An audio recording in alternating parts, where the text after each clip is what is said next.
可能我係一個獅子座嘅畫家，即係最好就係所有嘢都係一絲不苟嘅。即係譬如如果你見到我自己有幅畫，有一點係人哋畫嘅，我係會即係成身唔舒服。畫畫我有兩種望法嘅，咁我覺得望女仔嘅皮膚都係一樣，即係有時畫畫你會近望。去畫一啲 detail 位，即係 make sure 冇好似皮膚咁樣唔可以有黑色點點啦。咁但係有陣時你畫到咁上下，你一定要拎遠睇，你先至可以睇到嗰個 overview。就係近睇同遠睇，而家都係一樣。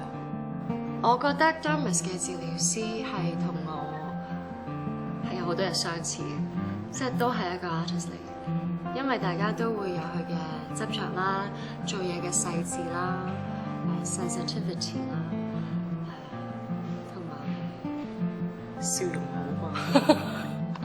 當一個女仔冇咗黑色點點嘅時候，無論近睇同埋遠睇，皮膚都會好似毛孔細啲咯、細緻啲咯，咁就自然會靚啲、自信心多